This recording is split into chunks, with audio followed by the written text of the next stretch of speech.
Welcome to Chandru maths. இன்றைக்கி computer PYQ செஷனில் RRB NTPC PYQ part 2 video தான் பார்க்க போகிறோம். ஸோ இதுக்கான A to Z வீடியோஸ் நம்ம கோர்ஸில் பேசிக்லேருந்து கிளியராக டீச் பண்ணியிருக்கோம். ஆல்ரெடி 70+ வீடியோஸ் அப்லோட் பண்ணியிருக்கோம். ஒவ்வொன்றுமே சாப்டர் வைஸாக கிளியராக டீச் பண்ணியிருக்கோம். கண்டிப்பாக இது எஸ்எஸ்சி அண்ட் ஆர்ஆர்பி எக்ஸாம்ஸுக்கு படிக்கக்கூடிய ஆஸ்பிரண்ட்ஸ்க்கு ரொம்ப யூஸ்ஃபுல்லாக இருக்கும். கண்டிப்பாக இதை யூட்டிலைஸ் பண்ணிக்கோங்க. இப்போ நம்ம கிளாஸ் ஸ்டார்ட் பண்ணலாம். ஃபர்ஸ்ட் கொஸ்டின் பாருங்கள். What is the primary purpose of the American Standard Code for Information Interchange? நம்ம ASCII கோட் வந்து பார்த்துருந்தோம்ல ப்ரீவியஸ் கிளாஸில் ஃபஸ்ட் கொஷினே இதை பற்றி தான் பார்த்துருந்தோம். ஸோ இதோட ப்ரைமரி பர்பஸ் என்னன்னு இப்போ கேட்குறாங்க. கண்டிப்பாக இந்த கொஷினை நீங்கள் பார்த்தனே ஈஸியாக ஆன்சர் பண்ணிடலாம். ஆப்ஷன்ஸை மட்டும் ரீட் பண்ணி பாருங்கள். ஆப்ஷன் சி பாருங்கள். To define a standardized set of codes for representing text and control charactersனு கொடுத்துருக்காங்க. இதுதான் கரெக்டான answer. So American standard code for information இன்டர்சேஞ்சோட ப்ரைமரி பர்பஸ் என்னென்னா, ஸோ டெக்ஸ்ட் அண்ட் கண்ட்ரோல் கேரக்டர்ஸை ரெப்ரசன்ட் பண்ணுறதுக்காக ஒரு ஸ்டாண்டர்டைஸ்டு செட் ஆஃப் கோட்ஸை டிஃபைன் பண்ணுறது தான் இதோட ப்ரைமரி பர்பஸ். நம்ம முன்னாடியே பார்த்துருந்தோம். இந்த American standard code for information interchange இது ஒரு கேரக்டர் என்கோடிங் ஸ்டாண்டர்ட். இதை வந்து அமெரிக்கன் நேஷ்னல் ஸ்டாண்டர்ட் இன்ஸ்டியூட் வந்து கொண்டு வந்தாங்கன்னு பார்த்தோம். மொத்தம் நமக்கு ஒரு 128 டிஃப்ரெண்ட் கேரக்டர்ஸ் இருக்குது. அதுக்கான கரெக்டான கோட் கொடுத்து என்கோட் பண்ணுறதுக்காக தான் இது அமெரிக்கன் நேஷ்னல் ஸ்டாண்டர்ட் இன்ஸ்டியூட் வந்து கொண்டு வந்திருந்தாங்கன்னு பார்த்துருந்தோம். அப்போ இதோட ப்ரைமரி பர்பஸ் என்னென்னா, இந்த மாதிரி டெக்ஸ்ட் அண்ட் கண்ட்ரோல் கேரக்டர்ஸ் நம்ம 128 டெக்ஸ்ட் அண்ட் கண்ட்ரோல் கேரக்டர்ஸ் இருக்குன்னு பார்த்துருந்தோம். அதை ரெப்ரசன்ட் பண்ணுறதுக்காக ஒரு செட் ஆஃப் கோட்ஸை டிஃபைன் பண்ணுறது தான் இதோட பர்பஸ். ஸோ இதை பற்றி அடிஷ்னலாக சில இன்ஃபர்மேஷன் பார்க்கலாம். இது ரிலேட்டடாக கேட்குற கொஷின்ஸ்க்கு ஈஸியாக ஆன்சர் பண்ணிடலாம். இந்த மாதிரி டெக்ஸ்ட் அண்ட் கண்ட்ரோல் கேரக்டர்ஸை ரெப்ரசன்ட் பண்ணுறதுக்கு இது எந்த பிட் கோடை யூஸ் பண்ணுன்னு கேட்குறாங்க. 7 பிட் கோட்ஸை யூஸ் பண்ணும். இதை நோட் பண்ணிக்கோங்க. 128 கேரக்டர்ஸ் இருக்குன்னு பார்த்தோமா, அதில் 0லேருந்து 31 வரைக்கும் இருக்கக்கூடிய கேரக்டர்ஸை கண்ட்ரோல் கேரக்டர்ஸ்னு சொல்லுவாங்க. கண்ட்ரோல் கேரக்டர்ஸ்னு சொல்லலாம் அல்லது நான் பிரிண்டபிள் கேரக்டர்ஸ்னு சொல்லலாம். அடுத்த 32லேருந்து 126 வரை இருக்கக்கூடிய கேரக்டர்ஸை பிரிண்டபிள் கேரக்டர்ஸ்னு சொல்லுவாங்க. நோட் பண்ணிக்கோங்க. அதாவது 0லேருந்து 31 வரைக்கும் இருக்கக்கூடிய கேரக்டர்ஸை வந்து கண்ட்ரோல் கேரக்டர்ஸ் அல்லது நான் பிரிண்டபிள் கேரக்டர்ஸ்னு சொல்லுவாங்க. 32லேருந்து 126 வரை இருக்கக்கூடிய கேரக்டர்ஸை பிரிண்டபிள் கேரக்டர்ஸ்னு சொல்லுவாங்க. அடுத்து 127th கேரக்டர் வந்து டெலீட் கேரக்டர். இதை மட்டும் நோட் பண்ணிக்கோங்க. இது ரிலேட்டபிளாக கண்டிப்பாக கொஷின் கேட்பாங்க. ஸோ 128 கேரக்டர்ஸ்ன்னு தானே சொன்னீங்க, இங்கே 127ஓட முடியுதுன்னு யோசிக்க வேணாம். நமக்கு வந்து 1லேருந்து ஸ்டார்ட் ஆகலை, 0லேருந்தே ஸ்டார்ட் ஆகுது. அப்போ 0லேருந்து 31 வரைக்கும் இருக்கக்கூடிய இந்த 32 கேரக்டர்ஸ், ஃபஸ்ட்டு 32 கேரக்டர்ஸையுமே நான் பிரிண்டபிள் கேரக்டர்ஸ்னு சொல்லுவாங்க. அடுத்து 32லேருந்து 126 வரை இருக்க கேரக்டர்ஸை வந்து பிரிண்டபிள் கேரக்டர்ஸ்னு சொல்லுவாங்க. 127வது கேரக்டரை வந்து டெலீட் கேரக்டர்னு சொல்லுவாங்க. மொத்தம் நமக்கு 128 கேரக்டர்ஸ் இருக்கு. இதை ரெப்ரசன்ட் பண்றதுக்கு ASCII வந்து 7 பிட் கோடை யூஸ் பண்ணும். புரிஞ்சதுங்களா? அப்போ இந்த क्वेश्चनக்கான ஆன்சர் வந்து ஆப்ஷன் சி. அப்போ இந்த ASCII கோடோட பிரைமரி பர்பஸ் என்னன்னா, டெக்ஸ்ட் அண்ட் கண்ட்ரோல் கேரக்டர்ஸை ரெப்ரசன்ட் பண்றதுக்காக ஒரு ஸ்டாண்டர்டைஸ்டு செட் ஆஃப் கோட்ஸை டிஃபைன் பண்றதா. புரிஞ்சதுங்களா? அடுத்த பாருங்க second question. What is the primary function of all plus tab in most modern operating systems? So நமக்கு all plus tab ஓட ஃபங்க்ஷன் என்னன்னு கண்டிப்பாக எல்லாருக்குமே தெரிஞ்சிருக்கும். இது ரிலேட்டடாக நம்ம ப்ரீவியஸ் கிளாஸ்லேயே பார்த்துருந்தோம். பட் நமக்கு ஒரு கொஷினையே டிஃப்ரெண்ட் வேல நிறைய எக்ஸாம்ஸில் கேட்பாங்க. அப்போ ஆல் ப்ளஸ் டேபோட ப்ரைமரி ஃபங்க்ஷன் என்ன அப்படின்னு கேட்குறாங்க. ஸ்விட்சஸ் பிட்வீன் ஓப்பன் அப்ளிகேஷன்ஸ் அப்படிங்கிறத கரெக்டான ஆன்சர். சரிங்களா? ஓப்பன் அப்ளிகேஷன்ஸ்க்கு பிட்வீனில் ஸ்விட்சஸ் ஆகிறதுக்கு தான் நம்ம இந்த ஆல் ப்ளஸ் டேப் அப்படிங்கிற கீயை யூஸ் பண்ணுவோம். பட் இந்த கொஷினில் எப்படி கேட்குறாங்கன்னா, மோஸ்ட் மாடர்ன் ஆப்ரேட்டிங் சிஸ்டம்ஸில் ஆல் ப்ளஸ் டேபோட ப்ரைமரி ஃபங்க்ஷன் என்னன்னு கேட்குறாங்க. எப்படி கேட்டாலும் இதுக்கான ஆன்சர் என்ன? ஸ்விட்சஸ் பிட்வீன் ஓப்பன் அப்ளிகேஷன்ஸ். சரிங்களா? ஸோ இந்த கொஷினுக்கான ஆன்சர் வந்து ஆப்ஷன் ஏ நோட் பண்ணிக்கோங்க. அடுத்த தேர்ட் கொஸ்டின் பாருங்க. What is the main purpose of the tab key on a standard keyboard? ஒரு ஸ்டாண்டர்ட் கீபோர்டில் டேப் கீயோட மெயின் பர்பஸ் என்னன்னு கேட்குறாங்க. இதெல்லாம் ரொம்ப பேசிக்கான கொஷின் தான். நம்ம ஒரு கீபோர்டில் டேப் கீயை ப்ரெஸ் பண்ணோம் அப்படின்னா அங்கே என்ன நடக்கும்? ஃபார்வர்டு ஸ்லாஷ் வந்து இன்செர்ட் ஆகுமா, அல்லது வந்து ஆக்டிவ் அப்ளிகேஷன் க்ளோஸ் ஆகுமா, அல்லது நம்ம கர்சர் வந்து நெக்ஸ்ட் ஃபீல்டுக்கு ஷிஃப்ட் ஆகுமா? நெக்ஸ்ட் ஃபீல்டுக்கு தானே ஷிஃப்ட் ஆகும். அப்போ ஆப்ஷன் சி தானே கரெக்டான ஆன்சர். டேப் கீயை ப்ரெஸ் பண்ணோம் அப்படின்னா டெக்ஸ்ட் ரிமூவ் ஆகுமா? கண்டிப்பாக ஆகாது. அப்போது இந்த கொஷினுக்கான ஆன்சர் வந்து ஆப்ஷன் சி.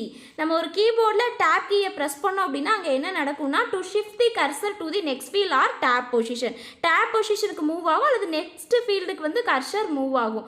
ஸோ அப்போ டேப் கீயோட மெயின் பர்பஸ் என்னென்னா to shift the cursor to the next field or tab position. புரிஞ்சுதுங்களா? இதெல்லாம் ரொம்ப பேசிக்கான கொஷின் தான். அடுத்த ஃபோர்த்து கொஷின் பாருங்க. What is the fundamental difference between a cold boot and a warm boot of a computer system? நம்ம computer சிஸ்டமில் gold boot warm boot இந்த ரெண்டுக்கும் பிட்வீனில் இருக்கக்கூடிய ஃபண்டமெண்டல் டிஃப்ரென்ஸ் என்னன்னு கேட்குறாங்க. ஸோ அப்போ கோல்ட் பூட்னா என்ன, வார்ம் பூட்னா என்னன்னு நம்ம தெரிஞ்சுக்கணும். ரெண்டுக்கும் ஒரு சின்ன டிஃப்ரென்ஸ் தான் இருக்குது. என்னன்னு பாருங்கள். இப்போது கோல்ட் பூட் அப்படின்னா கம்ப்யூட்டர் வந்து பவர் ஆஃப் ஆகியிருக்கும்ல, நம்ம கம்ப்யூட்டர் ஆஃப் பண்ணியிருப்போம்ல, அந்த பவர் ஆஃப் மோடில் கம்ப்யூட்டரை ஆன் பண்ணுறதுக்கு யூஸ் பண்ணக்கூடிய பூட்டு தான் கோல்ட் பூட் அப்படிங்கிறது. இந்த கோல்ட் பூட்டை வந்து ஹார்ட் பூட்னு சொல்லுவாங்க. அடுத்த வார்ம் பூட் அப்படிங்கிறத சாஃப்ட் பூட்னு சொல்லுவாங்க. ஸோ இது எப்படி ஒர்க் பண்ணுன்னா நம்ம கம்ப்யூட்டர் வந்து ஆன் ஆகியிருக்குல்ல, பவர் ஆனில் இருக்கும்போது நம்ம ரீஸ்டார்ட் கொடுக்கறது ரீசெட் பண்ணுறதெல்லாம் பண்ணுவோம்ல, நம்ம மொபைலே ரீஸ்டார்ட் பண்ணுவோம். மொபைல் வந்து ஆனாக இருக்கும்போதே நம்ம ரீஸ்டார்ட் பண்ணுவோம். அந்த மாதிரி கம்ப்யூட்டர் பவர் ஆனில் இருக்கும்போது ரீஸ்டார்ட் பண்ணக்கூடிய ப்ராசஸை வார்ம் பூட்னு சொல்லுவாங்க. இப்போ கம்ப்யூட்டர் வந்து நம்ம ஆஃப் பண்ணிடுறோம், பவர் ஆஃப் பண்ணதுக்கப்புறம் அதை பூட் பண்ணுறதை வந்து கோல்ட் பூட்னு சொல்லுவாங்க. ஸோ அப்போ பவர் ஆஃப் பண்ணி இருக்கும்போது கம்ப்யூட்டரை வந்து பூட் பண்ணக்கூடிய ப்ராசஸை வந்து கோல்ட் பூட்னு சொல்லுவாங்க. கோல்ட் பூட்டை வந்து ஹார்ட் பூட்னு சொல்லலாம். பட் பவர் ஆனில் இருக்கும்போது அதை ரீஸ்டார்ட் பண்ணக்கூடிய ப்ராசஸை வந்து வார்ம் பூட்னு சொல்லலாம். வார்ம் பூட்டை வந்து சாஃப்ட் பூட்னு சொல்லுவாங்க. அண்ட் இன்னொரு விஷயம், இந்த கோல்ட் பூட்டை வந்து எதுக்கு யூஸ் பண்ணுவாங்க அப்படின்னா பவர் ஆன் செல்ஃப் டெஸ்ட்னு சொல்லக்கூடிய இந்த போஸ்ட்னு சொல்லுவாங்க. அதாவது இதோட ஃபுல் ஃபார்ம் வந்து பி அப்படிங்கிறது பவரை குறிக்குது, ஓ அப்படிங்கிறது ஆனை குறிக்குது, எஸ் அப்படின்னா செல்ஃப்னு சொல்லுவாங்க, டி அப்படின்னா டெஸ்ட்டு. இந்த பவர் ஆன் செல்ஃப் டெஸ்ட்டை எக்ஸிக்யூட் பண்ணுறதுக்கு இந்த கோல்ட் பூட்டை வந்து யூஸ் பண்ணுவாங்க. சரிங்களா? அப்போ ரெண்டுக்கும் ஒரு சின்ன டிஃப்ரென்ஸ் தான். நமக்கு பவர் ஆஃபில் இருக்கும்போது பூட் பண்ணுறது கோல்ட் பூட், பவர் ஆனில் இருக்கும்போது பூட் பண்ணுறது வந்து வார்ம் பூட். சரிங்களா? ஸோ அப்போது இந்த கொஷினில் என்ன கேட்குறாங்கன்னா நம்ம கம்ப்யூட்டர் சிஸ்டமில் வார்ம் பூட்க்கும் கோல்ட் பூட்க்கும் பிட்வீனில் இருக்கக்கூடிய ஃபண்டமெண்டல் டிஃப்ரென்ஸ் என்னன்னு கேட்குறாங்க. ஸோ பாருங்கள், ஆப்ஷன் சி தான் கரெக்டாக இருக்குன்னு நினைக்கிறேன். A cold boot restarts the operating system from a powered off state. இப்போ தானே நம்ம பார்த்தோம், பவர் ஆஃப் ஸ்டேட்டில் ஆப்ரேட்டிங் சிஸ்டம் ரீஸ்டார்ட் பண்ணுறது cold boot, while a warm boot restarts it from running state. Running state அப்படின்னா பவர் ஆனில் இருக்கிறது running state. அப்போ ரன்னிங் ஸ்டேட்டில் நமக்கு சிஸ்டமை ரீஸ்டார்ட் பண்ணக்கூடியது வார்ம் பூட், பவர் ஆஃப் ஸ்டேட்டில் சிஸ்டமை வந்து ரீஸ்டார்ட் பண்ணக்கூடியது கோல்ட் பூட். அப்போ இந்த ரெண்டுக்கும் டிஃப்ரென்ஸ் புரிஞ்சு நம்ம ஈஸியாக ஆன்சர் பண்ணிடலாம். ஓகேங்களா? அப்போ கம்ப்யூட்டர் சிஸ்டமில் கோல்ட் பூட்க்கும் வார்ம் பூட்க்கும் பிட்வீனில் இருக்கக்கூடிய ஃபண்டமெண்டல் டிஃப்ரென்ஸ் என்ன? A cold boot restarts the operating system from a power off state, while a warm boot restarts it from a running state. புரிஞ்சதுங்களா? அடுத்த 5th கொஸ்டின் பாருங்க. What is a good way to keep your files organized on a computer? நம்ம கம்ப்யூட்டரில் ஃபைலை organise பண்ணி அதை keep பண்ணுறதுக்கான good வே என்னன்னு கேட்குறாங்க. இதெல்லாம் ரொம்ப பேசிக்கான கொஷின் தான். ஆப்ஷன்ஸை ரீட் பண்ணி பார்த்து ஈஸியாக ஆன்சர் பண்ணிடலாம். ஆப்ஷன் ஏ பாருங்கள், ரிமூவ் ஃபோல்டர்ஸ் ரெகுலர்லி. ரெகுலராக ஃபோல்டர்ஸை ரிமூவ் பண்ண சொல்கிறாங்க. ஸோ இதனால் நம்ம ஃபைல்ஸை ஆர்கனைஸ் பண்ண முடியுமான்னு கேட்டால் கண்டிப்பாக கிடையாது. இது ஒரு குட் வே இல்லை. ஆப்ஷன் பி பாருங்கள், change file names every day. So எல்லா நாளுமே ஃபைல் நேம்ஸை சேஞ்ச் பண்ணிட்டு இருந்தால் தான் ஃபைல் ஆர்கனைஸ் பண்ணுறதுக்கான குட் வே அப்படின்னா கிடையாது. பொழப்பில்லாதவங்க தான் இதை உட்காந்து பண்ணிகிட்டு இருப்பாங்க. அடுத்த ஆப்ஷன் சி பாருங்கள், store every thing in a single folder. So எல்லா ஃபைல்ஸையுமே சிங்கிள் ஃபோல்டரில் நம்ம ஆர்கனைஸ் பண்ணும்போது கண்டிப்பாக இது கொலாப்ஸ் ஆகும். அப்போ இதுவும் அதுக்கான ஒரு குட் வே கிடையாது. ஆப்ஷன் டி பாருங்கள், use separate folders for different types of files. நமக்கு ஃபைல்ஸ் வந்து கண்டிப்பாக டிஃப்ரெண்ட் டைப்ஸில் இருக்கும். அப்போ அது சிங்கிள் ஃபோல்டரில் ஸ்டோர் பண்ணும்போது கொலாப்ஸ் ஆகிரும். அதனால் டிஃப்ரெண்ட் டைப்ஸ் ஆஃப் ஃபைல்ஸை நம்ம செப்பரேட் ஃபோல்டரை யூஸ் பண்ணி ஆர்கனைஸ் பண்ணும்போது நம்மளால் அதை கரெக்டாக மேனேஜ் பண்ண முடியும். அப்போது இதுதான் கரெக்டான ஆன்சர். இதுதான் வந்து குட் வே அப்படிங்கிறது. ஓகேங்களா? நம்ம கம்ப்யூட்டரில் ஃபைல்ஸை ஆர்கனைஸ் பண்ணி கீப் பண்ணுறதுக்கான குட் வே என்னென்னா option D, use separate folders for different types of files. நமக்கு டிஃப்ரெண்ட் டைப்ஸ் ஆஃப் ஃபைல்ஸ் இருக்கும், அதுக்கு வந்து செப்பரேட் ஃபோல்டர்ஸை யூஸ் பண்ணி அந்த ஃபைல்ஸ் ஆர்கனைஸ் பண்ணி கீப் பண்ணுறது வந்து ரொம்ப குட் வேவாக இருக்குது. அப்போ இந்த கொஷினுக்கான ஆன்சர் வந்து ஆப்ஷன் டி நோட் பண்ணிக்கோங்க. அடுத்து 6th கொஸ்டின் பாருங்க. What is the full form of CD commonly used in storage devices? So storage டிவைசஸில் நம்ம காமனாக யூஸ் பண்ணக்கூடிய சிடியோட ஃபுல் ஃபார்ம் என்னன்னு கேட்குறாங்க. சிடி அப்படின்னா எல்லாருக்குமே தெரியும். இதோட ஃபுல் ஃபார்ம் என்ன? கம்ப்யூட்டர் டிஸ்கா, காம்பேக்ட் டிஸ்கா, சர்க்கியூட் ட்ரைவா, காம்பேக்ட் டேட்டாவா? ஸோ டி அப்படின்னா டிஸ்க் அப்படிங்கிறது தெரியும். பட் என்ன டிஸ்க்? கம்ப்யூட்டர் டிஸ்கா, காம்பேக்ட் டிஸ்கா? சிடியோட ஃபுல் ஃபார்ம் வந்து காம்பேக்ட் டிஸ்க். ஸோ இது வந்து ஒரு டிஜிட்டல் ஆப்டிக்கல் டிஸ்க் டேட்டா ஸ்டோரேஜ்னு சொல்லுவாங்க. இது யார் கொண்டு வந்தாங்க, யார் இதை உருவாக்குனாங்கன்னு கேட்பாங்க. சோனி அண்ட் பிலிப்ஸ் இவங்க தான் இந்த காம்பேக்ட் டிஸ்கான சிடியை வந்து கொண்டு வந்தது. ஸோ இது பொதுவாக எதுக்கு யூஸ் பண்ணுவாங்க அப்படின்னா ஆடியோ, வீடியோ அண்ட் கம்ப்யூட்டர் டேட்டாவை எல்லாம் ஸ்டோர் பண்ணுறதுக்கு தான் இந்த சிடின்னு சொல்லக்கூடிய காம்பேக்ட் டிஸ்கை வந்து யூஸ் பண்ணுவாங்க. இது வந்து மேக்ஸிமம் நமக்கு 700 MB வரைக்கும் ஸ்டோர் பண்ணும். டேட்டா எவ்வளோ ஸ்டோர் பண்ணுன்னா மேக்ஸிமம் 700 MB வரைக்கும் ஸ்டோர் பண்ணும். இதை யார் கொண்டு வந்தாங்க அப்படின்னா சோனியும் பிலிப்ஸும் இந்த நிறுவனம் தான் இந்த சிடியை வந்து அறிமுகப்படுத்தினாங்க. இதோட ஃபுல் ஃபார்ம் என்னென்னா காம்பேக்ட் டிஸ்க். புரிஞ்சதுங்களா? நோட் பண்ணிக்கோங்க. அடுத்த 7th கொஸ்டின் பாருங்க. How many unique characters can be represented using the standard ASCII code? So standard ASCII கோடை யூஸ் பண்ணி எத்தனை யூனிக் கேரக்டர்ஸ் வந்து ரெப்ரசன்ட் பண்ணப்படும் அப்படின்னு கேட்குறாங்க. நம்ம பார்த்துட்டோம். 64 512 256 128 128 கேரக்டர்ஸ் தான் பார்த்துருந்தோம். அப்போ ஆப்ஷன் டி தான் கரெக்ட் ஆன்சர். நோட் பண்ணிக்கோங்க. இதில் 0லேருந்து 31 வரைக்கும் இருக்கக்கூடிய கேரக்டர்ஸ் வந்து நான் பிரிண்டபிள் கேரக்டர்ஸ். இதை வந்து கண்ட்ரோல் கேரக்டர்ஸ் அப்படின்னு சொல்லலாம். அடுத்து வந்து 32லேருந்து 126 வரைக்கும் இருக்கக்கூடியது வந்து பிரிண்டபிள் கேரக்டர்ஸ். அடுத்து 127th கேரக்டர் வந்து டெலீட் கேரக்டர். சரிங்களா? இதை நோட் பண்ணிக்கோங்க. ஸோ இதுக்காக என்ன கோடை வந்து யூஸ் பண்ணோம் அப்படின்னா 7-bit கோடை வந்து ASCII யூஸ் பண்ணும். இந்த 128 கேரக்டர்ஸுமே ரெப்ரசன்ட் பண்ணுறது கோடால் தான் ரெப்ரசன்ட் பண்ணும். எந்த டிஜிட் கோடுன்னு கேட்பாங்க. 7-bit கோடில் தான் ரெப்ரசன்ட் பண்ணும். இதை நோட் பண்ணிக்கோங்க. ஓகேங்களா? அடுத்த 8th கொஸ்டின் பாருங்கள். Considering the fundamental operations of a computer, what is the immediate effect of pressing the tab key within a command line interface or terminal? So இப்போ command line interfaceனா என்ன, டெர்மினல்னா என்னன்னு தெரிஞ்சாதான் இந்த கொஷினுக்கு நம்மளால் ஈஸியாக ஆன்சர் பண்ண முடியும். இதில் என்ன கேட்குறாங்கன்னா கம்ப்யூட்டரோட ஃபண்டமெண்டல் ஆப்ரேஷன்ஸை கன்சிடர் பண்ணி பார்க்கும்போது command line interface ஆர் டெர்மினல்குள்ளே டேப் கீயை ப்ரெஸ் பண்ணும்போது இம்மீடியட் எஃபெக்டாக என்ன நடக்கும்னு கேட்குறாங்க. அதுக்கு CLIனா என்ன, டெர்மினல்னா என்னன்னு நமக்கு தெரியணும். ஸோ CLI இதோட ஃபுல் ஃபார்ம் தான் கமாண்ட் லைன் இன்டர்ஃபேஸ். CLI அப்படிங்கிறது ஒரு இன்டர்ஃபேஸ் மாடல். ஸோ இது எதுக்கு யூஸ் ஆகுது அப்படின்னா இப்போது கமெண்ட்ஸை வந்து நம்ம லைன்ஸ் ஆஃப் டெக்ஸ்ட்டாக டைப் பண்ணுறதன் மூலமாக ஒரு சாஃப்ட்வேர் கூட யூஸரை இன்டராக்ட் பண்ண வைக்கக்கூடிய ஒரு இன்டர்ஃபேஸ் மாடல் தான் CLIன்னு சொல்லக்கூடிய கமாண்ட் லைன் இன்டர்ஃபேஸ் அப்படிங்கிறது. சரிங்களா?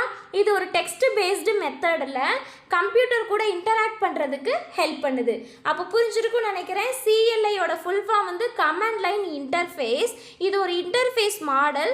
நம்ம வந்து கமெண்ட்ஸை லைன்ஸ் ஆஃப் டெக்ஸ்ட்டாக டைப் பண்ணுறதன் மூலமாக யூஸரை சாஃப்ட்வேர் கூட இன்டராக்ட் பண்ணக்கூடிய ஒரு இன்டர்ஃபேஸ் மாடல் தான் CLI அப்படிங்கிறது. டெர்மினல் அப்படின்னா என்னென்னா டெர்மினல் அப்படிங்கிறது ஒரு அப்ளிகேஷன். இது வந்து நமக்கு இன்புட் ஆர் அவுட்புட் என்விரான்மெண்ட்டை ப்ரொவைட் பண்ணக்கூடியது. ஓகேங்களா? டெர்மினல் அப்படிங்கிற ஒரு அப்ளிகேஷன் வந்து இன்புட் அவுட்புட் என்விரான்மெண்ட்டை ப்ரொவைட் பண்ணக்கூடியது. அப்போ இந்த CLI ஆர் டெர்மினல்குள்ளே டேப் கீயை ப்ரெஸ் பண்ணோன்னா இம்மிடியேட் எஃபெக்டாக என்ன நடக்கும் அப்படிங்கிறத இந்த இடத்துல கொஷின். சரிங்களா?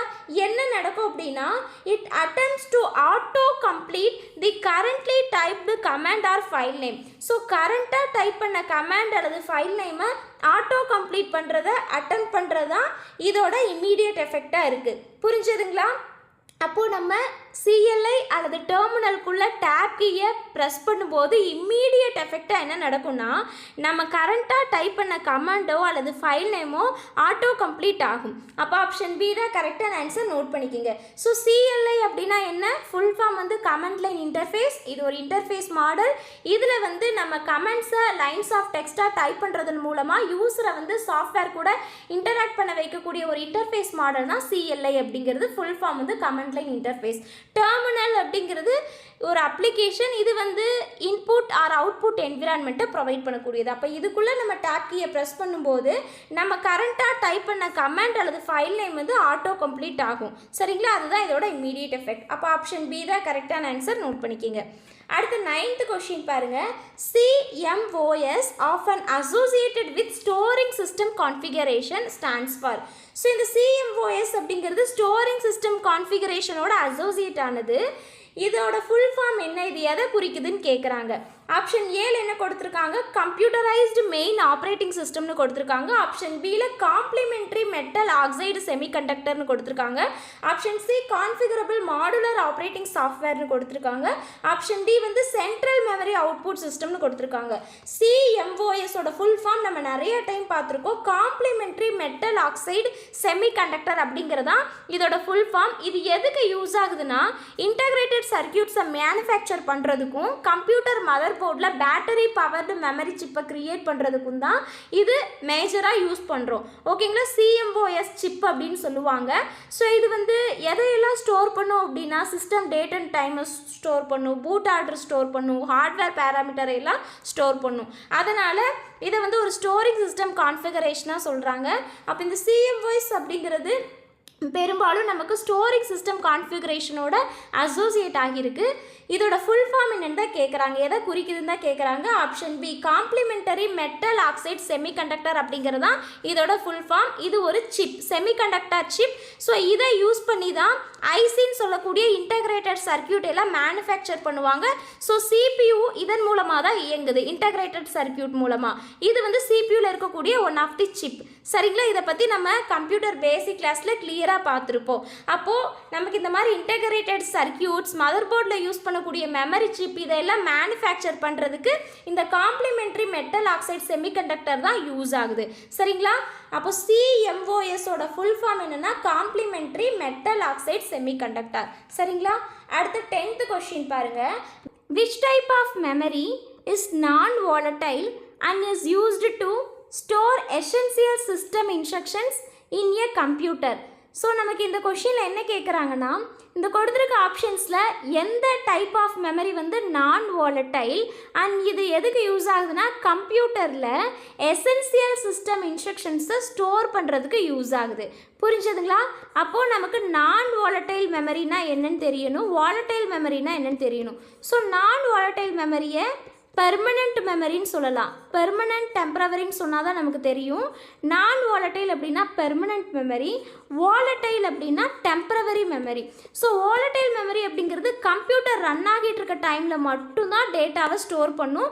நம்ம கம்ப்யூட்டர் பவர் ஆஃப் பண்ணிட்டோம் அப்படின்னா அதில் ஸ்டோர் ஆகிருக்கக்கூடிய டேட்டா எல்லாமே எரேஸ் ஆகிரும். அதனால தான் இதை volatile மெமரி அப்படிங்கிறாங்க. volatile மெமரிக்கு ஃபார் எக்ஸாம்பிளாக நம்ம மெயின் மெமரி ரேமை சொல்லலாம், கேஷ் மெமரி சொல்லலாம். ஸோ CPUக்குள்ளே இருக்கக்கூடிய ரெஜிஸ்டர்ஸை சொல்லலாம். இது எல்லாமே volatile மெமரி தான். கம்ப்யூட்டர் ரன் ஆகிட்டு இருக்கக்கூடிய டைமில் மட்டும்தான் இது டேட்டாவை ஸ்டோர் பண்ணும். நான் volatile மெமரிக்கு ஃபார் எக்ஸாம்பிளாக நம்ம ரோம் சொல்லலாம், ஹார்ட் டிஸ்க் ட்ரைவ் சொல்லலாம். இதில் வந்து நான் volatile மெமரி நம்ம கம்ப்யூட்டர் வந்து பவர் ஆஃப் பண்ணாலும் கூட இதில் ஸ்டோராக இருக்கக்கூடிய டேட்டாவை எல்லாம் நம்மளால் ரீட்டைன் பண்ணிக்க முடியும். அதனால் இது நான் volatile மெமரி. புரிஞ்சதுங்களா? அப்போ இந்த கொடுத்துருக்க ஆப்ஷன்ஸை செக் பண்ணி பார்த்தா, கேஷ் மெமரி அப்படிங்கிறது volatile மெமரி, ரேம் அப்படிங்கிறது volatile மெமரி, ரெஜிஸ்டர்ஸ் அப்படிங்கிறது volatile மெமரி. நமக்கு இங்கே நான் volatile எந்த மெமரின்னு தான் கேட்குறாங்க. அப்போ ரோம் அப்படிங்கிறது தான் நான் volatile மெமரி. இந்த ரோம் தான் எதுக்கு யூஸ் ஆகுதுன்னா, கம்ப்யூட்டரில் எசென்சியல் சிஸ்டம் இன்ஸ்ட்ரக்ஷன்ஸை ஸ்டோர் பண்ணுறதுக்கு யூஸ் ஆகுது. அண்ட் முக்கியமாக இது வந்து சிஸ்டம் ஃபார்ம்வேரை ஸ்டோர் பண்ணுது.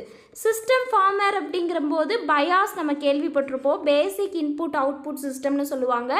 இந்த மாதிரியான சிஸ்டம் ஃபார்ம்வேரை எல்லாம் ஸ்டோர் பண்ணுறதுக்கு ரோம் வந்து யூஸ் ஆகுது. அப்போ ரோம்போட ப்ரைமரி ரோலே என்ன அப்படின்னா, கம்ப்யூட்டரில் இந்த சிஸ்டம் ஃபார்ம்வேரையும் எசென்சியல் சிஸ்டம் இன்ஸ்ட்ரக்ஷனையும் ஸ்டோர் பண்ணுறதான். புரிஞ்சதுங்களா? ஆப்ஷன் ஏ தான் இந்த கொஷினுக்கான ஆன்சர். நோட் பண்ணிக்கோங்க. ஸோ இந்த ரோம் மட்டும்தான் இந்த இடத்துல நான் volatile மெமரியாக இருக்குது. Otherwise cache memory, RAM, registers இது எல்லாமே volatile மெமரி. புரிஞ்சிருக்கும்னு நினைக்கிறேன் உங்களுக்கு. அடுத்த 11th கொஷின் பாருங்கள். Which of the following statements does not describe the primary difference between SRAM and DRAM in terms of their internal architecture and performance characteristics? So SRAM and DRAM இதோட internal architecture and performance characteristics எல்லாம் base பண்ணி பார்க்கும்போது இதுக்கு பிட்வீனில் இருக்கக்கூடிய primary டிஃபரன்ஸை எந்த statement வந்து describe பண்ணலைன்னு கேட்குறாங்க. அப்போது இந்த 4 ஸ்டேட்மெண்ட்ஸில் 3 ஸ்டேட்மெண்ட்ஸ் வந்து கரெக்டாக இருக்குது, ஒரு ஸ்டேட்மெண்ட் மட்டும் இன்கரெக்டாக இருக்குது. அந்த ஸ்டேட்மெண்ட் எதுன்னு தான் நம்ம செக் பண்ணி பார்க்கணும். அதுக்கு முன்னாடி SRAMனா என்ன, DRAMனா என்னன்னு தெரியணும். ஸோ SRAM அப்படின்னா இதோட ஃபுல் ஃபார்ம் வந்து ஸ்டாட்டிக் ரேண்டம் அக்சஸ் மெமரின்னு சொல்லுவாங்க. ஸ்டாட்டிக் ரேண்டம் ஆக்சஸ் மெமரி, இதை நோட் பண்ணிக்கோங்க. RAM அப்படின்னா ரேண்டம் அக்சஸ் மெமரின்னு எல்லாருக்கும் தெரியும். SRAM அப்படிங்கிறது static random access memory. DRAM அப்படின்னா dynamic random access memory. So இந்த DRAMக்கும் SRAMக்கும் பிட்வீனில் என்ன டிஃப்ரென்ஸ் இருக்குன்னா, ஸோ SRAM வந்து ரொம்ப காஸ்ட்லியானது. இந்த SRAMல மொத்தம் நமக்கு ஒரு செல்லில் 6 டிரான்சிஸ்டர்ஸ் இருக்குது. அதனால் இதோட கெப்பாசிட்டி வந்து ரொம்ப லெஸ்ஸாக தான் இருக்கும். ஏன்னா ஒரு செல்லுலேயே இதில் 6 டிரான்சிஸ்டர்ஸ் இருக்குது அப்படிங்கிறதுனால இதோட டென்சிட்டி வந்து ரொம்ப கம்மியாக இருக்கும். அதனால் இதில் அதிக டேட்டாவை ஸ்டோர் பண்ண முடியாது. பட் DRAM அப்படிங்கிறது ரொம்ப சீப்பராக இருக்கும். இதில் வந்து ஒரே டிரான்சிஸ்டர் மட்டும்தான் ஒரு செல்லில் இருக்குது. அப்படிங்கிறதுனால இதில் வந்து டென்சிட்டி ஹையாக இருக்கும் அண்ட் இது வந்து ரொம்ப சீப்பாக இருக்கும். ஸோ SRAM அப்படிங்கிறது ரொம்ப காஸ்ட்லியாக இருக்கும். இதில் வந்து ஒரு செல்லையே 6 டிரான்சிஸ்டர்ஸ் யூஸ் பண்ணியிருப்பாங்க. அதனால் இதில் டென்சிட்டி வந்து லோவாக இருக்கும். அதனால் வந்து இதில் நிறையா டேட்டாவை ஸ்டோர் பண்ண முடியாது. பட் DRAMல ஒரு செல்லில் ஒரு டிரான்சிஸ்டர் மட்டும்தான் இருக்கும். அதனால் இதில் டென்சிட்டி அதிகமாக இருக்கும். இதில் வந்து நிறைய டேட்டாவை ஸ்டோர் பண்ணிக்க முடியும். ஸோ SRAMையும் DRAMையும் கம்பேர் பண்ணி பார்க்கும்போது SRAM வந்து ரொம்ப ஃபாஸ்ட்டாக இருக்கும் அண்ட் எக்ஸ்பென்சிவாக இருக்குது. இது எப்படி ஃபாஸ்ட்டாக ஒர்க் பண்ணும் அப்படின்னா, இதில் வந்து ஒரு செல்லுலேயே 6 டிரான்சிஸ்டர் கொடுத்துருக்காங்க. அதனால் இது ரொம்ப ஃபாஸ்ட்டாக ஒர்க் பண்ணும். பட் ஒரு செல்லுலேயே 6 டிரான்சிஸ்டர் இருக்கிறதுனால இதில் டென்சிட்டி வந்து ரொம்ப கம்மியாக இருக்கும். அதனால் இது வந்து டேட்டாவை ஸ்டோர் பண்ணுறதுக்குலாம் சூட்டபிள் ஆகாது. பட் DRAM அப்படிங்கிறது ஒரு செல்லில் ஒரு டிரான்சிஸ்டர் இருக்கிறதுனால இதோட ஸ்பீட் வந்து கம்மியாக தான் இருக்கும். பட் இதில் வந்து நிறையா நம்மளால் ஸ்டோர் பண்ணிக்க முடியும். ஸோ இப்போ இதோட ஸ்பீட் வந்து கம்மியாக இருக்கிறதுனால இதை வந்து அடிக்கடி ரெஃப்ரெஷ் பண்ணிகிட்டே இருக்கணும் இந்த DRAM. சரிங்களா? இப்போது இதோட ஃபீச்சர்ஸ் நம்ம பார்த்துட்டோம். இப்போ ஆப்ஷன்ஸை செக் பண்ணி பார்க்கலாம். ஆப்ஷன் ஏல என்ன சொல்கிறாங்கன்னா, SRAM is pastor and more expensive. So SRAM அப்படிங்கிறது ரொம்ப ஃபாஸ்ட்டாக ஒர்க் பண்ணும் அண்ட் எக்ஸ்பென்சிவ் அப்படிங்கிறது கரெக்டு தான். Making it suitable for main system memory. So அதனால் இது வந்து மெயின் சிஸ்டம் மெமரிக்கு சூட்டபிள் அப்படிங்கிறாங்க. இது எப்படி மெயின் சிஸ்டம் மெமரிக்கு சூட்டபிள் ஆகும்? இதில் வந்து ஸ்பேஸ் அதிகமாக இருக்காது. நம்ம பார்த்துட்டோம் டென்சிட்டி வந்து ரொம்ப லோவாக இருக்குது அப்படிங்கிறதுனால இதில் ஸ்பேஸ் அதிகமாக இருக்காது. அப்போது இது making it unsuitable. Main system மெமரிக்கு இந்த SRAM அப்படிங்கிறது அன்சூட்டபிளாக இருக்கும். So while DRAM is slower and cheaper. DRAM வந்து ஸ்லோவராக ஒர்க் பண்ணும் அண்ட் சீப்பர் தான். இது வந்து காஸ்ட்லி எல்லாம் கிடையாது. ஏன்னா ஒரு டிரான்சிஸ்டர் தான் நம்ம யூஸ் பண்ணுறோம் அப்படிங்கிறதுனால இது சீப்பர் தான். Making it ideal for cache memory. So catch மெமரிக்கு இது ஐடியல் அப்படிங்கிறாங்க. கேட்ச் மெமரி வந்து ரொம்ப சின்ன மெமரி நம்ம பார்த்துருந்தோம். ஸோ அப்போ இந்த DRAMல வந்து நமக்கு ஸ்டோரேஜ் கெப்பாசிட்டி அதிகமாக இருக்குது. அப்போ இது வந்து கேட்ச் மெமரிக்கு ஐடியல் அப்படிங்கிறது நம்மளால் ஏற்றுக்க முடியாது. ஸோ இதுதான் மெயின் மெமரிக்கு ஐடியலாக இருக்கும். SRAM அப்படிங்கிறது தான் கேஷ் மெமரிக்கு ஐடியலாக இருக்கும். ஓகேங்களா? அப்போ இது ரெண்டையும் வந்து அப்படியே நமக்கு மாற்றி கொடுத்துருக்காங்க. அப்போ ஆப்ஷன் ஏவே வந்து ஸ்டேட்மெண்ட் கொடுக்கல. அப்போ இதுதான் இந்த கொஷினுக்கான ஆன்சர். அதர்வைஸ் இந்த 3 ஸ்டேட்மெண்ட்டையும் நம்ம ரீட் பண்ணி பார்க்கலாம். ஆப்ஷன் பியில் என்ன சொல்கிறாங்க, SRAM is much pastor because it has a simple design and does not need to refresh data. SRAM வந்து ரொம்ப ஃபாஸ்ட்டாக ஒர்க் பண்ணும். இதில் சிம்பிள் டிசைன் தான் இருக்குது. அதனால் இது டேட்டாவை ரெஃப்ரெஷ் பண்ண வேண்டிய அவசியம் கிடையாது. while DRAM is slower due to need for periodic refreshes. இந்த DRAM வந்து அதிகமாக நம்ம ரெஃப்ரெஷ் பண்ணிகிட்டே இருக்கணும் அப்படின்னு சொன்னோம்ல. ஏன்னா இது ரொம்ப ஸ்லோவாக ஒர்க் பண்ணும். அதனால் இதை ரெஃப்ரெஷ் பண்ணிகிட்டே இருக்கணும். ஸோ இதுவும் வந்து இது SRAMமும் DRAMோட ஸ்டேட்மெண்ட்டில் கரெக்டாக தான் இருக்குது. அடுத்த சி ஸ்டேட்மெண்ட் பாருங்கள். SRAM யூசஸ் மோர் டிரான்சிஸ்டர்ஸ். இப்போ தான் நம்ம பார்த்துருந்தோம் SRAMல வந்து டைப்பிக்கலி ஒரு செல்லுக்கு வந்து 6 டிரான்சிஸ்டர்ஸை வந்து யூஸ் பண்ணுறதுனால which makes it less dense. அதனால் இதோட டென்சிட்டி வந்து ரொம்ப லெஸ்ஸாக இருக்கும். while DRAM uses just one transistor. DRAMல வந்து ஒரே ஒரு டிரான்சிஸ்டர் மட்டும்தான் யூஸ் ஆகியிருக்கும் அண்ட் 1 கெப்பாசிட்டர் மட்டும் தான் இருக்கும். அதனால் இது வந்து ரொம்ப காம்பேக்டாக இருக்கும். ஸ்டோரேஜ் வந்து பண்ணுறதுக்கு ரொம்ப ஈஸியாக இருக்கும். இந்த ஸ்டேட்மெண்ட்டுமே கரெக்டாக தான் இருக்குது. அடுத்து டி ஸ்டேட்மெண்ட் பாருங்கள். SRAM uses more transistors per bit to store data providing faster access time compared to DRAM. So SRAM வந்து ஒரு பெர் பிட்டுக்கே நிறைய டிரான்சிஸ்டர்ஸை இது யூஸ் பண்ணுறதுனால இது வந்து ஃபாஸ்டர் ஆக்சஸை ப்ரொவைட் பண்ணுது டேட்டாவை ஸ்டோர் பண்ணுறதுக்கு. டிராமோட கம்பேர் பண்ணி பார்க்கும்போது எஸ்ராம் வந்து டேட்டாவை ஆக்சஸ் பண்ணுறதுக்கு ரொம்ப ஃபாஸ்டாக ஆக்சஸை ப்ரொவைட் பண்ணுது அப்படிங்கிறாங்க. இதுவுமே கரெக்டு தானே. ஸோ இதில் என்ன சொல்கிறாங்க அப்படின்னா எஸ்ராமில் வந்து நிறையா டிரான்சிஸ்டர் யூஸ் பண்ணுறாங்க, டிராமில் ஒரு டிரான்சிஸ்டர் தான் யூஸ் பண்ணுறாங்க. எஸ்ராமை வந்து அடிக்கடி நம்ம ரெஃப்ரெஷ் பண்ண வேண்டிய அவசியம் இல்லை. டிராம் வந்து ரொம்ப ஸ்லோவராக ஒர்க் பண்ணுறதுனால இதை அடிக்கடி ரெஃப்ரெஷ் பண்ணணும். எஸ்ராம் வந்து ரொம்ப ஃபாஸ்டர் ஆக்சஸை ப்ரொவைட் பண்ணுது, டிராம் வந்து ஃபாஸ்டர் ஆக்சஸை ப்ரொவைட் பண்ணாது. அதனால எஸ்ராம் அப்படிங்கிறது டென்சிட்டி கம்மியாக இருக்குது. இதில் நிறையா டிரான்சிஸ்டர் யூஸ் பண்ணி ஃபாஸ்டர் ஆக்சஸ்க்கு நிறையா டிரான்சிஸ்டர் யூஸ் பண்ணுறதுனால இதில் வந்து ஸ்டோரேஜ் ஸ்பேஸ் அதிகமாக இருக்காது. அப்படிங்கிறதுனால இதில் வந்து மெயின் சிஸ்டம் மெமரிக்கு எஸ்ராமை நம்ம யூஸ் பண்ணிக்க முடியாது. மெயின் சிஸ்டம் மெமரிக்கு டிராமை தான் யூஸ் பண்ண முடியும். டிராமில் ஒரே ஒரு டிரான்சிஸ்டர் இருக்குது. அதனால இது ஸ்லோவராக ஒர்க் பண்ணாலும் மெயின் சிஸ்டம் மெமரிக்கு டிராமை தான் யூஸ் பண்ணணும். எஸ்ராம் வந்து என்னதான் ஃபாஸ்ட்டாக ஒர்க் பண்ணாலும் இதில் வந்து டென்சிட்டி கம்மியாக இருக்கிறதுனால மெயின் சிஸ்டம் மெமரிக்கு இதை யூஸ் பண்ண முடியாது, கேஷ் மெமரிக்கு தான் யூஸ் பண்ண முடியும். ஸோ உங்களுக்கு புரிஞ்சிருக்கும்னு நினைக்கிறேன். புரியல அப்படின்னா பாஸ் பண்ணிவிட்டு நீங்கள் அண்டர்ஸ்டாண்ட் பண்ணிக்கோங்க. ஸோ அடுத்த 12th கொஷின் பாருங்கள். Which of the following statements best describes the role of RAM and ROM in a computer system? So computer சிஸ்டமில் RAM and ROMோட ரோலை பெஸ்ட்டாக எந்த ஸ்டேட்மெண்ட் டிஸ்கிரைப் பண்ணுதுன்னு கேட்குறாங்க. ஸோ ரேம்னா என்ன, ரோம்னா என்னன்னு இப்போ தான் பார்த்தோம். ரேம் அப்படிங்கிறது வாலட்டைல் மெமரி, ரோம் அப்படிங்கிறது நான் வாலட்டைல் மெமரி. ஸோ இதை தெரிஞ்சிட்டாலே ஈஸியாக ஆன்சர் பண்ணிடலாம். ரேம் அப்படிங்கிறது டெம்ப்ரவரியாக ஸ்டோர் பண்ணும் ஆக்டிவ் ப்ராசஸ். அப்போ ரோம் அப்படிங்கிறது நமக்கு சிஸ்டம் ஃபார்ம்வேர் எல்லாம் ஸ்டோர் பண்ணும், இது வந்து பெர்மனெண்ட்டாக ஸ்டோர் பண்ணுன்னு பார்த்துருந்தோம். அப்போ இந்த ஆப்ஷன்ஸை அப்படியே ஃபாஸ்ட்டாக ரீட் பண்ணி பாருங்கள். நமக்கு ஆப்ஷன் சியில் தான் கரெக்டான ஆன்சர் கொடுத்துருக்காங்க. இந்த ரோம் அப்படிங்கிறது சிஸ்டம் ஃபார்ம்வேர், அதாவது பயாஸ் சொல்லுவாங்க, பயாஸ் UEFI இதெல்லாம் நம்ம பின்னாடி பார்க்கலாம். இந்த மாதிரியான சிஸ்டம் ஃபார்ம்வேரை ஸ்டோர் பண்ணுறதுக்கு ரோம் அப்படிங்கிற நான் வாலட்டைல் மெமரி யூஸ் ஆகுது. while RAM stores temporary data for active process. So RAM அப்படிங்கிறது சிபியூக்குள்ளே இருக்கக்கூடிய மெமரி. அப்போது ப்ராசஸ் வந்து நடந்துட்டு இருக்கும்போது டெம்பரவரியாக டேட்டாவை இது ஸ்டோர் பண்ணும். அதை தான் இந்த இடத்துல சொல்கிறாங்க, RAM stores temporary data for active processes. ROM is used to store system firmware. அப்போ ROM வந்து சிஸ்டம் ஃபார்ம்வேரை ஸ்டோர் பண்ணுறது யூஸ் ஆகுது. எந்த மாதிரியான சிஸ்டம் ஃபார்ம்வேர்னா BIOS, UEFI இந்த மாதிரியான சிஸ்டம் ஃபார்ம்வேரை ஸ்டோர் பண்ணுறதுக்கு ROM அப்படிங்கிற நான் வாலட்டைல் மெமரி யூஸ் ஆகுது. RAM வந்து ஆக்டிவ் ப்ராசஸ் அப்போ டெம்பரவரியாக டேட்டாவை ஸ்டோர் பண்ணுறதுக்கு யூஸ் ஆகுது. அப்போது இதுதான் இந்த கொஷினுக்கான ஆன்சர். ஸோ இப்போ கம்ப்யூட்டர் சிஸ்டமில் RAM அண்ட் ரோமோட ரோலை பெஸ்ட்டாக டிஸ்கிரைப் பண்ணக்கூடிய ஸ்டேட்மெண்ட் இது தான். Otherwise option A, B, D இது எல்லாமே ராங் தான். RAM வந்து நான் வாலட்டைல்னு கொடுத்துருக்காங்க, RAM வந்து வாலட்டைல், ரோம் அப்படிங்கிறது தான் நான் வாலட்டைல். அப்போ நீங்கள் ஆப்ஷன்ஸை செக் பண்ணி பார்த்தா தெரியும், எல்லாமே ராங்காக இருக்கும். ஆப்ஷன் C தான் கரெக்டான ஸ்டேட்மெண்ட், நோட் பண்ணிக்கோங்க. அடுத்த 13th கொஷின் பாருங்கள். Which of the following statements about RAM and ROM with reference to computer memory is correct? So இந்த கொஷின் என்ன கேட்குறாங்கன்னா, இப்போ கம்ப்யூட்டர் மெமரி ரெஃபரன்ஸ் படி RAM அண்ட் ROM பற்றிய கரெக்டான ஸ்டேட்மெண்ட் எதுன்னு கேட்குறாங்க. RAM அப்படிங்கிறது வாலட்டைல் மெமரின்னு பார்த்துருந்தோம், ரோம் அப்படிங்கிறது நான் வாலட்டைல் மெமரி. ஸோ இந்த ரோமோட ஃபங்க்ஷன் என்ன அப்படின்னா சிஸ்டம் ஃபார்ம்வேரை பர்மனெண்ட்டாக ஸ்டோர் பண்ணும். ஸோ ரேமோட ஃபங்க்ஷன் என்ன அப்படின்னா இப்போது ப்ரோக்ராம் ரன் ஆகிட்டு இருக்கும்போது டெம்ப்ரவரியாக டேட்டாவை ஸ்டோர் பண்ணும்.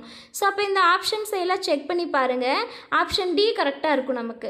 ரேம் வந்து டெம்ப்ரவரியாக டேட்டாவை ஸ்டோர் பண்ணும். எந்த டேட்டாவை அப்படின்னா ஆக்டிவ் ப்ரோக்ராம்ஸ், ஆக்டிவ் அப்படின்னா ரன் ஆகிட்டு இருக்கக்கூடிய ப்ரோக்ராம்ஸோட டேட்டாவை டெம்ப்ரவரியாக ஸ்டோர் பண்ணுறது தான் ரேம். வைல் ரோம் அதே சமயம் ரோம் அப்படிங்கிறது பெர்மனெண்ட்டாக ஃபார்ம்வேரை ஸ்டோர் பண்ணுது. ஃபார்ம்வேருக்கு ஃபார் எக்ஸாம்பிளாக நம்ம பயாஸ் பார்த்துருந்தோம், பேசிக் இன்புட் அவுட்புட் சிஸ்டம்னு சொல்லுவாங்க. இந்த பயாஸை ரீப்ளேஸ் பண்ணுறதுக்காக இப்போ மாடர்ன் சாஃப்ட்வேரில் எல்லாம் UEFIன்னு சொல்லக்கூடிய யூனிஃபைடு என்டென்சிபிள் ஃபார்ம்வேர் இன்டர்ஃபேஸை கொண்டு வந்திருக்காங்க பயாஸை ரீப்ளேஸ் பண்ணுறதுக்காக. ஓகேங்களா, இதை தான் சிஸ்டம் ஃபார்ம்வேர்னு சொல்லுவாங்க. இந்த மாதிரியான சிஸ்டம் ஃபார்ம்வேரை பெர்மனெண்ட்டாக ஸ்டோர் பண்ணுறதுக்கு தான் ரோம் வந்து யூஸ் ஆகுது. ரோம் அப்படிங்கிறது நமக்கு நான் வாலட்டைல் மெமரி, RAM அப்படிங்கிறது தான் வாலட்டைல் மெமரி. அப்போது ஆப்ஷன் D தான் கரெக்டான ஆன்சர், நோட் பண்ணிக்கோங்க. ஸோ அப்போது நமக்கு கம்ப்யூட்டர் மெமரி ரெஃபரன்ஸ் படி RAM அண்ட் ரோம் பற்றிய கரெக்ட் ஸ்டேட்மெண்ட் எதுனா option D. RAM temporarily stores data for active programs while ROM permanently stores firmware. புரிஞ்சதுங்களா? அடுத்த 14th கொஷின் பாருங்க. Which of the following statements about primary and secondary memory is correct in a computer system? So இப்போ computer சிஸ்டமில் primary memory and secondary memory பற்றிய கரெக்டான statement எதுன்னு கேட்குறாங்க. அதுக்கு primary மெமரினா என்ன, செகண்டரி மெமரினா என்னன்னு தெரியணும். ஸோ ப்ரைமரி மெமரி வந்து நமக்கு ரொம்ப ஃபாஸ்ட்டாக ஒர்க் பண்ணும், பட் இதில் ஸ்டோரேஜ் கெப்பாசிட்டி ரொம்ப லோயராக தான் இருக்கும். பட் செகண்டரி மெமரி அப்படிங்கிறது நமக்கு ரொம்ப ஸ்லோவாக தான் ஒர்க் பண்ணும், பட் இதில் ஸ்டோரேஜ் கெப்பாசிட்டி அதிகமாக இருக்கும், லாங் டேர்மாக ஸ்டோர் பண்ணும். ஸோ ப்ரைமரி மெமரிக்கு ஃபார் எக்ஸாம்பிளாக நம்ம ரேம் மெமரியை சொல்லலாம், ரோம் மெமரி சொல்லலாம். ஸோ ரேம் அப்படிங்கிறது வாலட்டைலில் ப்ரைமரி மெமரியாக இருக்குது, ரோம் அப்படிங்கிறது நான் வாலட்டைலில் ப்ரைமரி மெமரியாக இருக்குது. ஸோ ப்ரைமரி மெமரிக்கு ஃபார் எக்ஸாம்பிள் ரேம் சொல்லலாம், கேஷ் மெமரி சொல்லலாம், தென் ரெஜிஸ்டர் சொல்லலாம். இதெல்லாம் வந்து ப்ரைமரி மெமரிக்கான எக்ஸாம்பிள்ஸ். செகண்டரி மெமரிக்கு ஃபார் எக்ஸாம்பிளாக நம்ம ஹார்ட் டிஸ்க் ட்ரைவ் சொல்லலாம், சாலிட் ஸ்டேட் ட்ரைவ் சொல்லலாம், பென் ட்ரைவ், இதெல்லாம் வந்து செகண்டரி மெமரிக்கான எக்ஸாம்பிள். அப்போ இந்த ரேம், ரோம், கேட்ச், ரெஜிஸ்டர்ஸ் இதெல்லாம் வந்து டேட்டாவை ரொம்ப ஃபாஸ்ட்டாக ஆக்சஸ் பண்ணும், பட் இதில் ஸ்டோரேஜ் கெப்பாசிட்டி வந்து ரொம்ப லோயராக தான் இருக்கும். செகண்டரி மெமரியான hard disk drive, solid state drive இதெல்லாம் வந்து ரொம்ப ஸ்லோவாக ஒர்க் பண்ணாலும் இதில் ஸ்டோரேஜ் கெப்பாசிட்டி வந்து அதிகமாக இருக்கும். அப்போது இந்த ப்ரைமரி மெமரி அண்ட் செகண்டரி மெமரியை பற்றிய கரெக்டான ஸ்டேட்மெண்ட் எதுனா நீங்கள் ஆப்ஷன்ஸை ரீட் பண்ணி பார்த்தா தெரியும். ஆப்ஷன் சி தான் கரெக்டான statement. So primary memory is pastor but has lower storage capacity, while secondary memory is lower but provides large storage capacity. புரிஞ்சதுங்களா? ஆப்ஷன் ஏல வந்து பிரைமரி மெமரி லாங் டேர்ம் ஸ்டோரேஜ்னு கொடுத்துருக்காங்க, இது கரெக்ட். செகண்டரி மெமரி டெம்பரவரி ஸ்டோரேஜ்னு கொடுத்துருக்காங்க, அதனால் ஆப்ஷன் ஏ வந்து கம்ப்ளீட்லி ராங். ஆப்ஷன் பி வந்து both primary and secondary memory டேரெக்டாக சிபியூ கூட ஆக்சஸ் ஆகும் இன்ஸ்ட்ரக்ஷன்ஸை ப்ராசஸ் பண்ணுறதுக்காக கொடுத்துருக்காங்க, இதுவும் கம்ப்ளீட்லி ராங். ஆப்ஷன் டியில் பாருங்கள், secondary memory volatile meaning data is loss when power is turned off னு கொடுத்துருக்காங்க. செகண்டரி மெமரி வந்து வாலட்டைல் கிடையாது, நான் வாலட்டைல். அப்போ ஆப்ஷன் டியும் வந்து completely wrong. Primary memory non volatile, secondary memory வாலட்டைல்னு கொடுத்துருக்காங்க. பிரைமரி மெமரி தான் வாலட்டைல் மெமரி, செகண்டரி மெமரி வந்து நான் வாலட்டைல் மெமரி. புரிஞ்சதுங்களா? ஸோ அப்போ ப்ரைமரி மெமரியோட ஃபங்க்ஷன் என்ன அப்படின்னா, இது ரொம்ப ஃபாஸ்ட்டாக ஒர்க் பண்ணும், பட் இதோட ஸ்டோரேஜ் கெப்பாசிட்டி வந்து கம்மியாக தான் இருக்குது. ஆனால் செகண்டரி மெமரி வந்து ஸ்லோயராக ஒர்க் பண்ணாலும் இதில் ஸ்டோரேஜ் கெப்பாசிட்டி அதிகமாக இருக்குது. அப்போ ஆப்ஷன் சி தான் கரெக்டான ஆன்சர். நோட் பண்ணிக்கோங்க. Primary memory is faster but has lower storage capacity, while secondary memory is slower but provides large storage capacity. சரிங்களா? அடுத்த 15th கொஸ்டின் பாருங்கள். Which of the following memory types is also called solid state storage. So நமக்கு எந்த following memory டைப்ஸை solid state ஸ்டோரேஜ்னு சொல்லலான்னு கேட்குறாங்க. Solid state அப்படின்னா சாலிடாக அதே இதில் இருக்கிறது. ஸோ எந்த மெமரி டைப்பை வந்து சாலிட் ஸ்டேட் ஸ்டோரேஜ்னு சொல்லலாம்? கேஷ் மெமரியா, கிறிஸ்டல் ஸ்டோரேஜா, ஃப்ளாஷ் மெமரியா, ப்ரைமரி மெமரியா? ஆப்ஷன் சி கொடுத்துருக்காங்களா, ஃப்ளாஷ் மெமரி. ஸோ இதுதான் சாலிட் ஸ்டேட் ஸ்டோரேஜுக்கான எக்ஸாம்பிள்.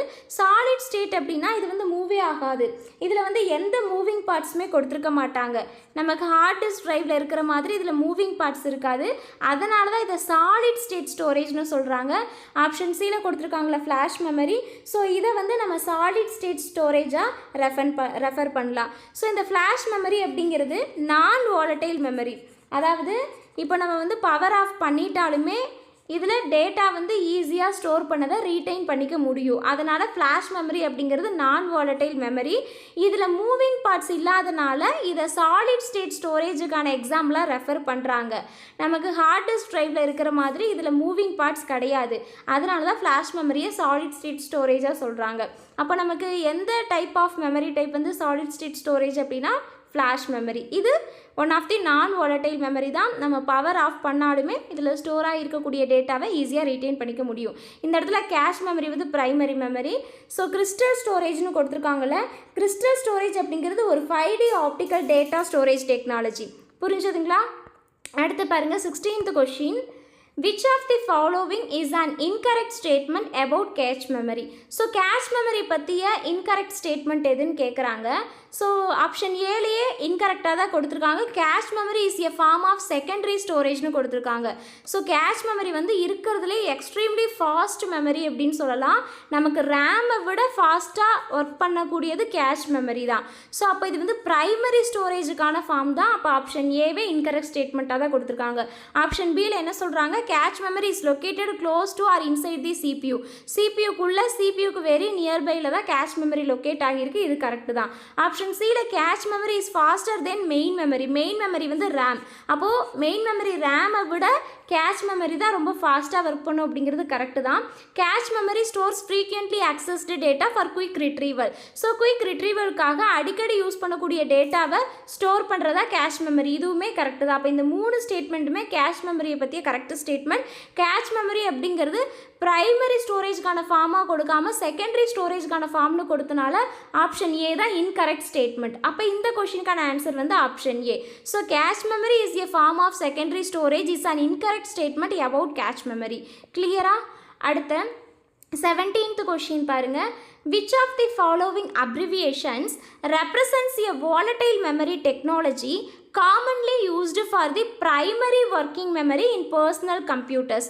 ஸோ இந்த கொஷின் என்ன கேட்குறாங்கன்னா, இப்போ பர்சனல் கம்ப்யூட்டர்ஸில் ப்ரைமரி ஒர்க்கிங் மெமரியாக யூஸ் பண்ணக்கூடிய வாலடைல் மெமரி டெக்னாலஜி எது அப்படின்னு கேட்குறாங்க. சரிங்களா? பர்சனல் கம்ப்யூட்டர்ஸில் நம்ம பொதுவாக ப்ரைமரி ஒர்க்கிங் மெமரியாக யூஸ் பண்ணக்கூடிய வாலடைல் மெமரி டெக்னாலஜியை எந்த ஃபாலோவிங் அப்ரிவியேஷன் ரெப்ரசன்ட் பண்ணுது? ஆப்ஷன் ஏ எஸ்ரேமா, ஆப்ஷன் பி டிரேமா, ஆப்ஷன் சி என்விஎம்பியா, ஆப்ஷன் டி சிஎம்ஓஎஸ்ஸா? சிஎம்ஓஎஸ் அப்படிங்கிறது காம்ப்ளிமெண்ட்ரி மெட்டல் ஆக்சைடு செமிகண்டக்டர்னு பார்த்துருந்தோம். இது ஒரு சிப். நமக்கு இன்டகிரேட்டட் சர்க்கியூட் சிப்பை எல்லாம் மேனுஃபேக்சர் பண்ணுறதுக்கு யூஸ் ஆகக்கூடிய ஒரு டெக்னாலஜி தான் இது. ஸோ இப்போ இதுக்கெல்லாம் ரிலேட்டே ஆகலை. ஆப்ஷன் ஏவும் பியும் இதுதான் வந்து வாலடைல் மெமரி. ஸோ எஸ்ரேம் அப்படிங்கிறது ஸ்டாட்டிக் ரேண்டம் அக்சஸ் மெமரி நம்ம பார்த்துருந்தோம். இதோட ஃபுல் ஃபார்ம்லாம் தெரிஞ்சு வச்சுக்கோங்க, கண்டிப்பாக கொஷினில் கேட்பாங்க. எஸ்ரேம் அப்படின்னா static random access memory. DRAM அப்படிங்கிறது சேம் அதே தான், ரேண்டம் அக்சஸ் மெமரி அப்படிங்கிறது ரிப்பீட் ஆகும். But D for dynamic. Static random access memory பற்றி எஸ்ரேம் பற்றியும் டிராம் பற்றியும் பார்த்துருந்தோம். எஸ்ரேம் வந்து ரொம்ப காஸ்ட்லியானது.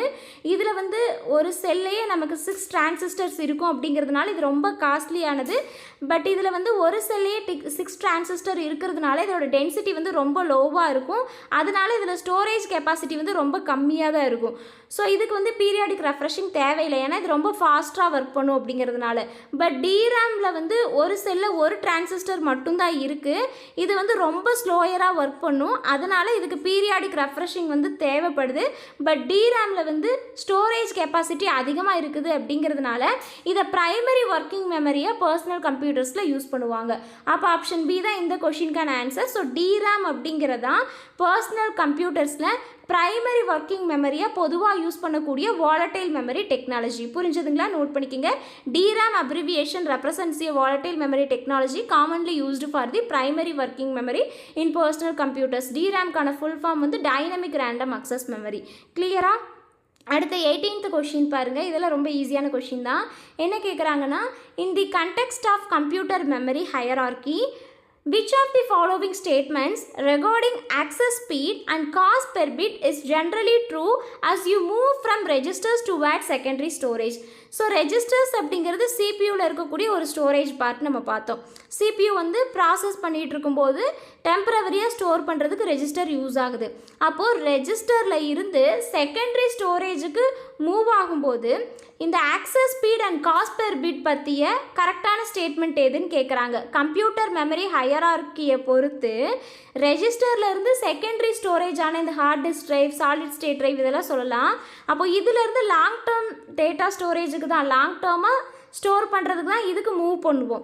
அப்போ இந்த ரெஜிஸ்டர்லேருந்து செகண்டரி ஸ்டோரேஜுக்கு மூவ் ஆகும்போது ஜென்ரலி இந்த access speed and cost per bit பற்றிய கரெக்டான ஸ்டேட்மெண்ட் எதுன்னு கேட்குறாங்க கம்ப்யூட்டர் மெமரி ஹையரார்கியில். எது அப்படின்னா access speed decreases and cost per bit decreases அப்படிங்கிறது தான் கரெக்டானது. ஸோ எப்போவுமே கம்ப்யூட்டர் மெமரி ஹையரார்கி வந்து ஸ்பீட் டிக்ரீஸ் பண்ணுறதுக்காகவும் இந்த காஸ்ட் டிக்ரீஸ் பண்ணுறதுக்காகவும் தான் ஸ்பெசிஃபிக்காக டிசைன் பண்ணியிருக்காங்க. அப்போ வந்து நமக்கு ரெஜிஸ்டர்ஸுங்கிற ப்ரைமரி மெமரியிலேருந்து செகண்டரி மெமரிக்கு வந்து மூவ் ஆகும்போது ஸ்பீடும் வந்து டிக்ரீஸ் ஆகும், காஸ்ட் பெர் பிட்டும் வந்து டிக்ரீஸ் ஆகும். ஓகேங்களா? அப்போ ஆப்ஷன் ஏ தான் கரெக்டான ஆன்சர். நோட் பண்ணிக்கோங்க. Access speed decreases and cost per bit decreases அப்படிங்கிறது தான் கரெக்டான ஆன்சர். இதெல்லாம் ஒரு பேசிக்கான கொஷின் தான். ஸோ என்ன கேட்குறாங்கன்னா, ப்ரைமரி மெமரியான ரெஜிஸ்டர்லேருந்து செகண்டரி ஸ்டோரேஜுக்கு மூவ் ஆகும்போது இந்த ஆக்சஸ் ஸ்பீடும் காஸ்ட் பெர் பிட் பற்றிய கரெக்டான ஸ்டேட்மெண்ட்டை கேட்குறாங்க. ஸோ இதில் வந்து ஆக்சஸ் ஸ்பீட் நமக்கு டிக்ரீஸ் ஆகும், காஸ்ட் பெர் பிட்டும் டிக்ரீஸ் ஆகும் அப்படிங்கிறது தான் கரெக்டான ஸ்டேட்மெண்ட். அடுத்த 19th கொஷின் பாருங்க.